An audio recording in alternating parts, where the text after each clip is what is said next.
Hey everyone, Sarah here. Rewind Justice brings you revenge stories that will blow your mind. If you're ready, hit subscribe and let's go. The wheelchair thing started when I was 23.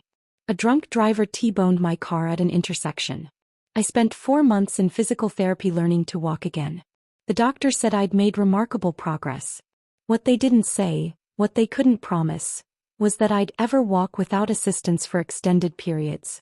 Some days were better than others. Good days I could manage short distances with a cane. Bad days the nerve damage in my left leg made standing unbearable. Most days fell somewhere in between, which is why I used a wheelchair for anything requiring more than 15 minutes of mobility. My mother, Dr. Patricia Hayes, never accepted this reality. "You're choosing to be disabled," she told me 6 months after the accident. We were at her clinic, Westside Medical Center, a place she'd built from a small family practice into a respected community health facility over 20 years. "I've seen your physical therapy reports, Emma. You can walk. You're just not trying hard enough." I was her only daughter. Her only child, actually. And in her mind, I was squandering the potential she'd invested in me. She'd paid for my undergraduate degree at Cornell. She'd written recommendation letters for my graduate applications. She'd expected me to follow her into medicine, or at least into something respectable. Instead, I'd graduated with a degree in nonprofit management and taken a job at a small charitable foundation making $42,000 a year. "It's honest work," I'd told her when she asked why I wasn't applying to medical school. "It's beneath you," she'd replied. What she didn't know, what I never told her, was that I'd started investing the settlement money from my accident. $847,000 after legal fees. Most people would have put it in a savings account or bought a house. I'd spent 6 months researching emerging medical technology companies, reading SEC filings until my eyes burned, learning everything I could about venture capital. By the time I was 25, I'd turned that $847,000 into $3.2 million. By 27, I'd founded my own private foundation, the Reynolds Foundation, named after my grandmother who died the year before the accident. We funded medical research grants, equipment purchases for underfunded clinics, and accessibility improvements in public spaces. My mother knew none of this. To her, I was still the disappointing daughter who'd chosen wheelchairs over willpower. The foundation operated anonymously by design. All grants were awarded through our legal team. All donations processed through carefully structured LLCs. I'd learned early that visible wealth attracted the wrong kind of attention, especially from family members who viewed success as something they were entitled to share. My assistant Marcus Chin had been with me since the beginning. He'd worked in nonprofit management for 15 years before I hired him, and he understood the value of discretion. "Your mother's clinic submitted another grant application," he told me one Tuesday morning. We were in my home office, a converted sunroom overlooking a small garden I'd designed for wheelchair accessibility. They're requesting $6.8 million for new diagnostic equipment and facility upgrades. I read through the application. Westside Medical Center wanted to expand their imaging department, purchase 2 new MRI machines, upgrade their emergency room equipment, and renovate their patient recovery wing. The proposal was thorough, professionally written, and addressed a genuine community need. "What's their current financial situation?" I asked. Marcus pulled up a second file. "Stable but stretched. They're operating at capacity. The equipment they have is outdated. Some of it's been in service for over a decade. Without significant capital investment, they'll start losing patients to the newer facilities opening across town." And my mother's role? She's listed as medical director and primary board member. The clinic is essentially her legacy project. I stared at the application for a long moment. My mother had built something genuinely valuable. Westside Medical Center served a community that included a significant low-income population. They accepted Medicaid patients that the for-profit hospitals turned away. They provided sliding-scale services for families without insurance. It was good work. Important work. "Approve it," I said. "Full amount. Anonymous donor, standard terms." Marcus nodded. "I'll process the paperwork." "And Marcus, make sure the grant agreement includes a clause about accessibility compliance. I want them to use part of the funding to ensure the entire facility meets ADA standards." He smiled slightly. "Of course. The grant was awarded 3 weeks later. I heard about it from my mother during one of our monthly phone calls. Conversations that had become perfunctory rituals of surface-level updates and careful topic avoidance. The clinic received an extraordinary gift, she said, her voice carrying a rare note of genuine excitement. An anonymous donor is funding our entire expansion project. $6.8 million, Emma. It's going to transform what we can offer this community. That's wonderful, Mom. The donor specified that we had to improve our accessibility features as part of the agreement. New ramps, automatic doors, wider hallways in the renovated sections. It's exactly what we needed anyway. I smiled. Sounds like the donor really understood the community's needs. It's going to take us about 18 months to complete everything, but when we're done, Westside will be the best-equipped clinic in the region. She paused. I wish you could see what real ambition looks like, Emma. This is what's possible when people commit to something meaningful. The implication was clear. Unlike my small, pointless job at a charitable foundation that she still believed paid me $42,000 a year. I'm happy for you, Mom. Are you still using that wheelchair? When I need to, yes.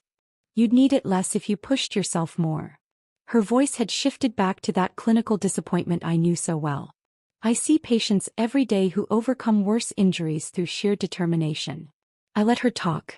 I'd learned years ago that arguing was pointless.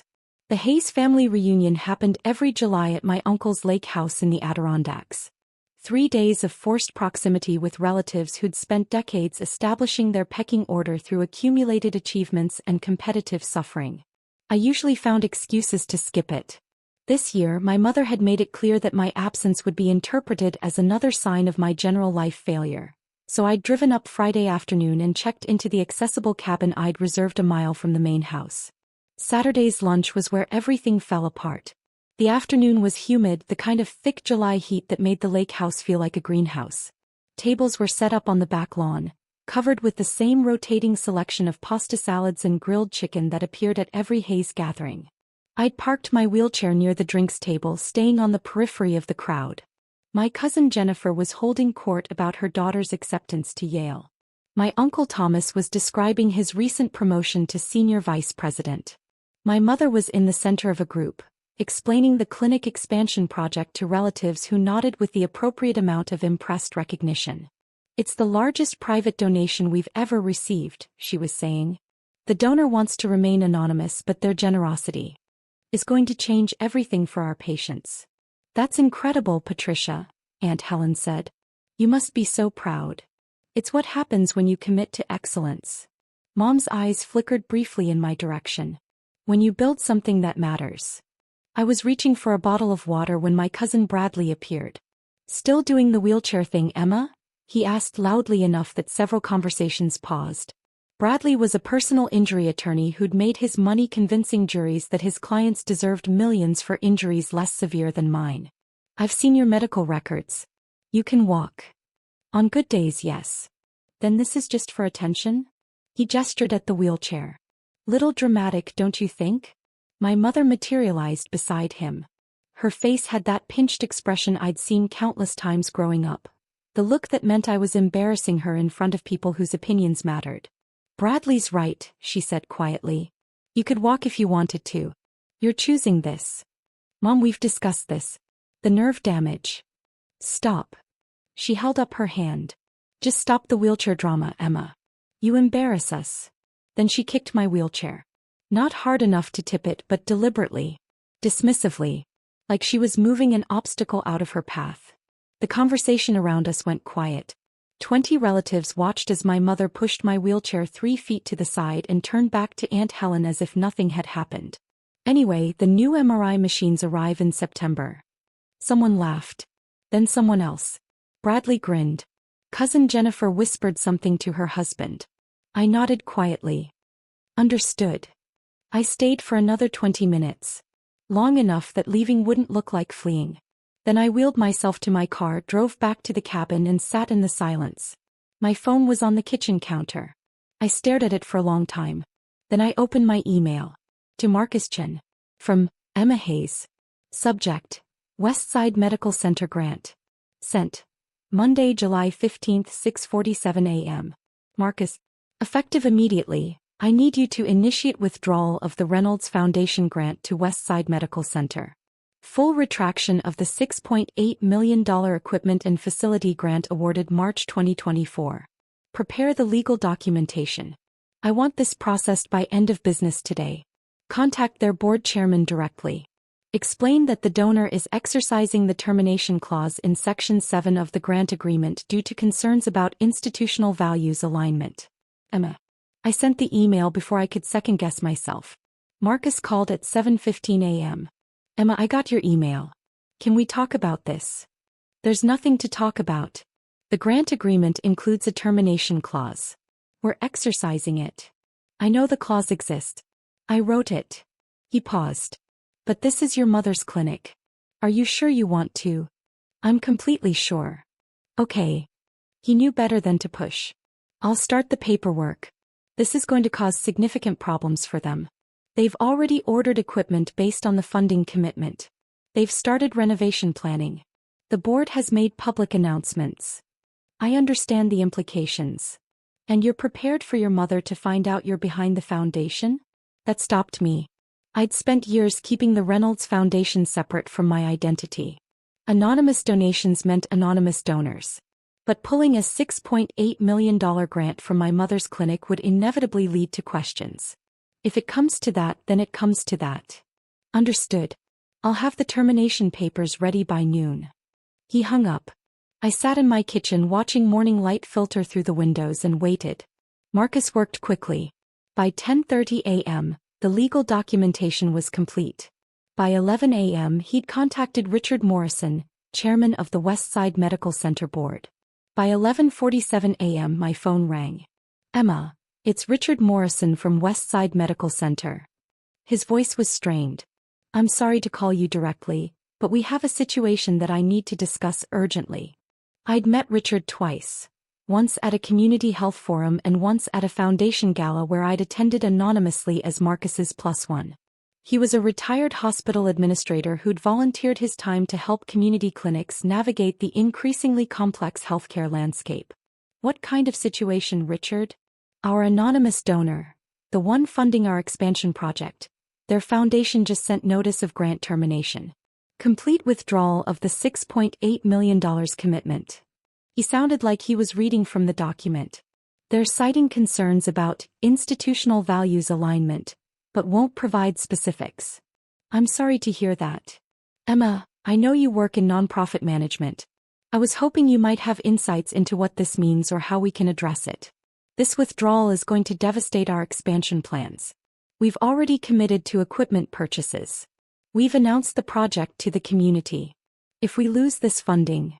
He didn't finish the sentence. Have you contacted the foundation directly? I asked. I called the number on the termination notice. I spoke with a Marcus Chin.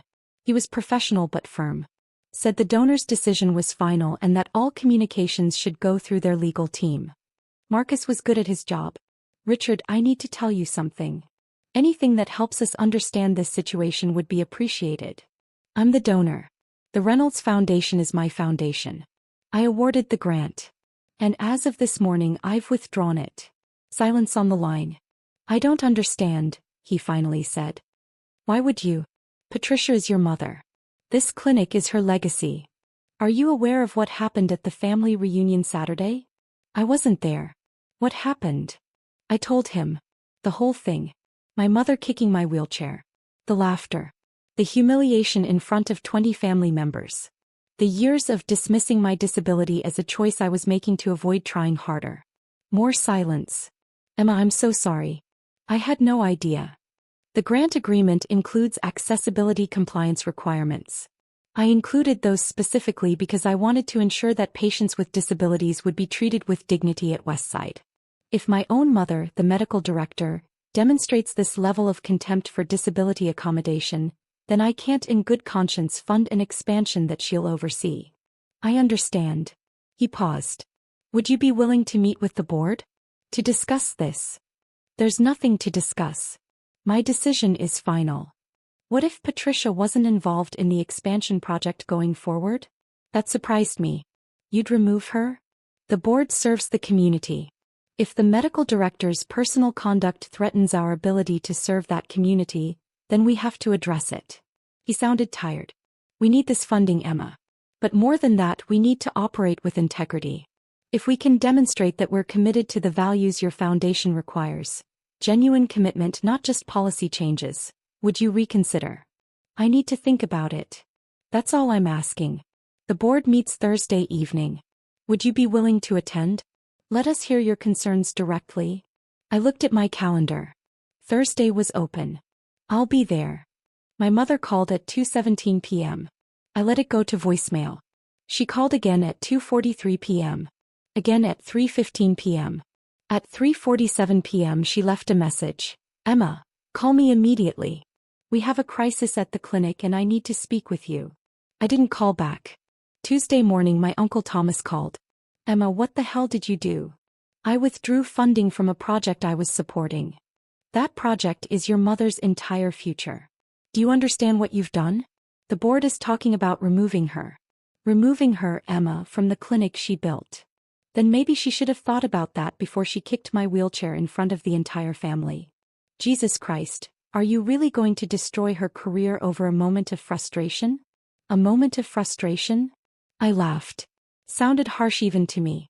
Uncle Thomas, she spent 5 years telling me that my disability is a choice. That I'm not trying hard enough. That I'm an embarrassment. Saturday wasn't a moment. It was a pattern.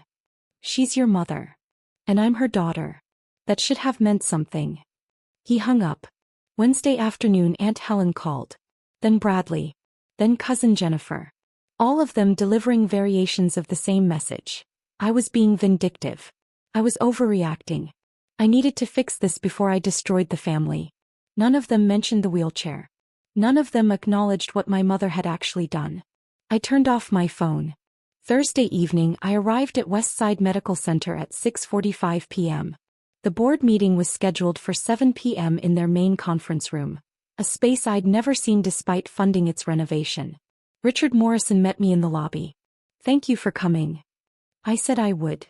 The full board is here. Patricia is not. We thought it would be better if she wasn't present for this initial discussion. He led me to the conference room. 8 people sat around a long table. Community leaders, retired medical professionals, local business owners. People who'd volunteered their time to help run a nonprofit clinic. They all stood when I entered. Ms. Hayes, I'm Jennifer Park, board secretary. A woman in her 50s extended her hand. We appreciate you meeting with us. Richard handled introductions. Then we all sat and the room went quiet. I'll be direct, I said. I founded the Reynolds Foundation 6 years ago with money from a legal settlement after a car accident that left me with permanent nerve damage. The foundation has awarded $47 million in grants since then, focusing on medical research, equipment funding, and accessibility improvements. I pulled out a folder. Inside were copies of the original grant agreement, the termination notice, and a third document I'd prepared specifically for this meeting. Westside Medical Center received $6.8 million from the Reynolds Foundation in March 2024. The grant agreement included specific accessibility compliance requirements because I believe that medical facilities have an obligation to serve all patients with dignity. Section 7 of that agreement allows the donor to terminate funding if they have concerns about institutional values alignment. Jennifer Park nodded. We've reviewed the agreement. On Saturday, July 13th, at a family gathering, Dr. Patricia Hayes, your medical director and my mother, physically kicked my wheelchair and told me to stop the wheelchair drama, because I was embarrassing the family. This happened in front of approximately 20 relatives, several of whom laughed. The board members exchanged glances. Dr. Hayes has spent 5 years telling me that my disability is a choice. That I could walk if I tried harder. That I'm using a wheelchair for attention. Despite the fact that I have documented nerve damage from a traumatic accident. Despite the fact that multiple medical professionals have confirmed the legitimacy of my condition. I pushed the third document across the table. This is a proposal. If the board is willing to implement meaningful changes, not just policy updates, but actual cultural transformation around disability accommodation and patient dignity, I'll not only restore the $6.8 million grant but increase it to $9.2 million to fund additional accessibility training and community outreach. Richard picked up the document. What kind of changes are you proposing? First, Dr. Hayes steps down as medical director. She can remain on staff as a physician if the board chooses, but she cannot hold a leadership position that influences institutional culture. The room went very quiet. Second, Westside implements a comprehensive disability awareness training program for all staff. Not a one-hour seminar. A real program, developed in consultation with disability rights organizations, with ongoing education requirements. Third, the clinic establishes an accessibility advisory board made up of patients with disabilities who can provide feedback on services, facilities, and staff conduct. Fourth, all marketing materials, patient intake forms, and community outreach efforts are reviewed to ensure they reflect genuine commitment to serving patients with disabilities. Jennifer Park was taking notes. These are significant structural changes. They should be. What happened Saturday wasn't an isolated incident. It was a reflection of deeply embedded attitudes. If Westside wants to be a clinic that truly serves the community, including the disability community, then it needs to do the work to become that. Richard Morrison looked at the other board members. Can we have a few minutes to discuss this privately? Of course. I wheeled myself to the hallway and waited. They called me back after 20 minutes. Ms. Hayes, Richard said, the board votes to accept your proposal. All conditions. We'll begin implementation immediately. I hadn't expected them to agree so quickly. All conditions, including my mother's removal as medical director. All conditions. Jennifer Park's expression was serious. What you described, what Dr. Hayes did, is fundamentally incompatible with the values we want Westside to represent. We've been concerned about some of her patient interactions for the past year. Nothing as overt as what happened to you, but patterns of dismissiveness toward patients with chronic conditions. This gives us the framework to address those concerns. We'll offer her the option to remain on staff as a physician, Richard added. But her leadership role ends effective immediately. We'll announce it as a restructuring to focus on patient care. And she'll know why it's really happening? She'll know. His voice was firm. The board serves the community, not individual egos. I pulled out my phone and emailed Marcus. Proceed with revised grant agreement. $9.2 million to Westside Medical Center. Terms as discussed. The funding will be restored by Monday, I told them. Marcus Chin from my foundation will contact you tomorrow to finalize the new agreement. Richard extended his hand. Thank you. For the funding, yes. But more for holding us accountable. I shook it. Build something worth the investment. My mother appeared at my apartment Sunday morning. I saw her car in the parking lot from my kitchen window. Watched her get out, march to my door, and ring the bell 6 times in rapid succession. I let her in. You destroyed me. She stood in my living room, shaking with rage. You used your foundation, Emma, which you never mentioned in 5 years, to manipulate the board into removing me. My clinic. My legacy. And you took it away because I hurt your feelings. You kicked my wheelchair, Mom. I was frustrated. You parade around in that thing when you could walk if you just tried harder. Do you know how humiliating it is to have a daughter who won't even attempt to overcome her obstacles? My disability isn't an obstacle to overcome. It's my reality. And the fact that you can't accept that after 5 years is exactly why the board made the right decision. The board made the decision you paid them to make. $9.2 million, Richard told me. Funny how that number appeared right after you decided to punish me. I didn't punish you. I set standards. Westside can have the funding if they commit to treating patients with disabilities with actual dignity. You demonstrated that you're incapable of that. She stared at me. Where did you get that money, Emma? You work at a nonprofit making $42,000 a year. Where did millions of dollars come from? I invested my settlement. Started the foundation 6 years ago. We've awarded $47 million in grants. You've been secretly wealthy this entire time and never told me? I've been building something meaningful this entire time. Something you would have dismissed as beneath me if you'd known about it. Just like you dismissed everything else I've ever done that didn't match your vision of who I should be. I'm your mother. Then act like it. My voice cracked slightly. Act like a mother who sees her daughter's actual struggles instead of the ones you've decided I should have. Act like a mother who believes her daughter when she says she's in pain. Act like a mother who doesn't kick her daughter's wheelchair at a family reunion and then wonder why there are consequences. She had no response to that. The board gave you an option, I continued. You can stay on staff as a physician. Keep treating patients. Keep doing the work you're good at. You just can't be in charge of setting the cultural tone for the clinic anymore. Because of one mistake. Because of 5 years of mistakes. Saturday was just the one I couldn't ignore anymore. She left without another word. The renovation at Westside Medical Center was completed in January. New MRI machines, upgraded emergency equipment, expanded recovery wings with fully accessible patient rooms. The Accessibility Advisory Board had already provided feedback that improved 3 different aspects of patient intake procedures. Dr. Patricia Hayes remained on staff. She saw patients 3 days a week. She was professional, competent, and reportedly more careful about her language around chronic conditions. We didn't speak. The family had fractured along predictable lines. Uncle Thomas and Bradley sided with my mother. Aunt Helen tried to play peacemaker. Cousin Jennifer stopped inviting me to events. I didn't care. Marcus and I expanded the Reynolds Foundation's focus to include direct advocacy work. We funded disability rights organizations. We supported accessibility improvements in public spaces. We created mentorship programs for people with disabilities entering nonprofit management. I'd been hiding for 5 years. Not from shame, but from the belief that staying small would keep me safe from my family's judgment.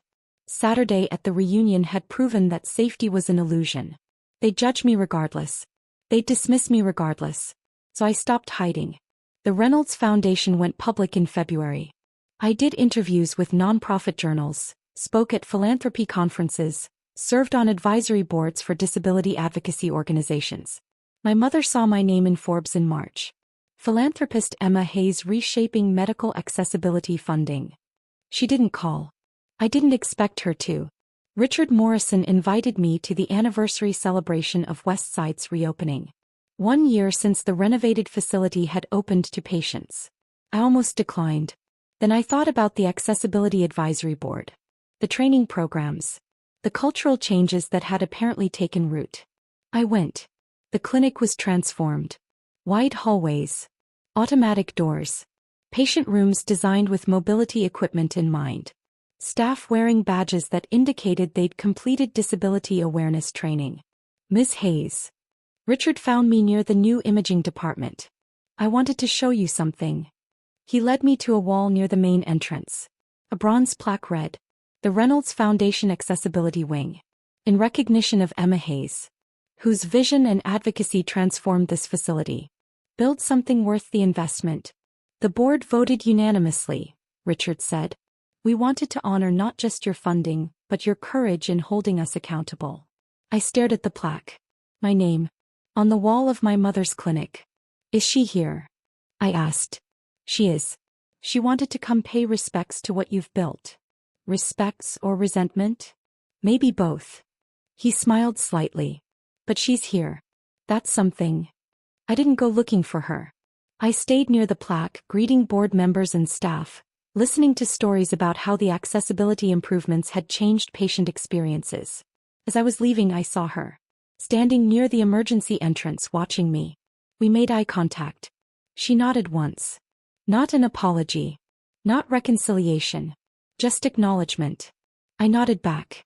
Then I wheeled myself to my car, a custom-modified vehicle I'd purchased with money I'd earned, through investments I'd made, building something that mattered. The wheelchair wasn't drama. It was freedom. And I didn't need my mother's permission to claim it.